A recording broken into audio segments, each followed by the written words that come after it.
Bhagavad Gita chapter 2 श्लोक 66 and 67। अब यहाँ पर श्री कृष्ण अर्जुन से कहते हैं कि जिस व्यक्ति के मन और इंद्रिय उसके वश में नहीं हैं, उस व्यक्ति की निश्चयात्मिका बुद्धि नहीं है। अस्थिर बुद्धि होने के कारण उसमें भावना नहीं है। भावनाहीन व्यक्ति के मन में शांति नहीं होती, और जिसके मन में शांति ना हो उस मनुष्य को भला सुख कैसे मिल सकता है।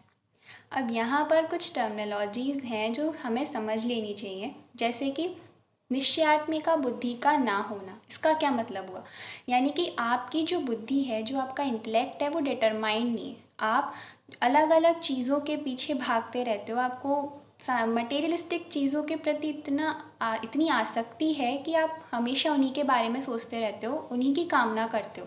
तो आप डिटरमाइंड नहीं हो सकते। फिर आप अगर डिटरमाइंड नहीं होगे तो आपको कुछ काम करने का मन नहीं होगा, आपकी भावना नहीं होगी।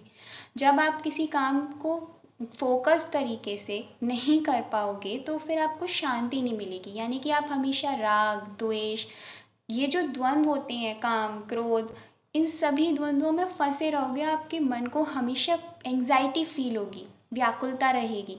और जब आपका मन इतना व्याकुल होगा तो फिर आपको सुख कैसे मिल सकता है? यहाँ सुख, सच्चे सुख की बात हो रही है।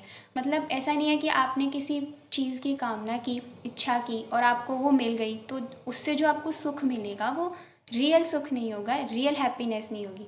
रियल हैप्पीनेस हमेशा अंदर से आती है, और वो तभी आती है जब आप कुछ अच्छा अचीव करते हो अपने वर्क से। वो ऐसे नहीं आती मटेरियलिस्टिक चीज़ों से, तो वो रियल हैप्पीनेस नहीं होती। तो इस श्लोक में श्री कृष्ण यही समझाना चाहते हैं। अगले श्लोक में श्री कृष्ण इसी चीज़ को एग्जाम्प्लीफाई करके समझाते हैं, एग्जाम्पल से समझाते हैं। वो अगले श्लोक में कहते हैं कि जैसे पानी में चलने वाली नाव को हवा बलपूर्वक अपने साथ बहा कर ले जाती है, वैसे ही विषयों में विचरती हुई इंद्रिय जिस पर मन लगा रहता है वो मनुष्य की बुद्धि को हर लेती है। यानी कि यहाँ पर जो हमारी बुद्धि है वो नाव है, जो पानी है वो विषय हैं सारे, और जो हवा है वो इंद्रिय जिसके साथ मन है। यानी कि इन टोटल इस श्लोक में श्री कृष्ण ये कहना चाहते हैं कि हमारी बुद्धि को भ्रष्ट करने के लिए एक इंद्रिय काफ़ी है जिस पर हमारा मन लगा हो। हम बार बार उसी के बारे में सोचते हैं, और हम इसको अपने आसपास बहुत सारी चीज़ों में देख सकते हैं। बहुत नेचर में हम कई तरीके से इस एग्ज़ाम्पल को हम देख सकते हैं।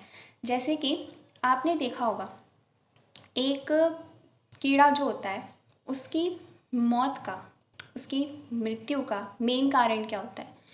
उसको सबसे ज़्यादा अटैचमेंट होती है लाइट से, और वो खुद ही आग के पास जाता है और अपना जीवन ख़त्म कर लेता है। उसकी मेन अटैचमेंट उसके सेंस ऑर्गन से थी और उसकी लाइफ ख़त्म। मछली मछली क्या करती है? दाने के बहकावे में आ जाती है, उसको उस अटैचमेंट होती है उस दाने से, जो उसको चारा डाला जाता है, वो फंस जाती है, मर जाती है। यानी कि वो अपनी मौत का कारण खुद होते हैं। क्यों? क्योंकि उन्हें अपनी इंद्रियों पे कंट्रोल नहीं होता। ये जो नेचर है ये हमें बहुत तरीक़ों से समझाता है, वही जो श्री कृष्ण हमें गीता में समझाते हैं। तो ये था आज का श्लोक। मिलते हैं अगले श्लोक में।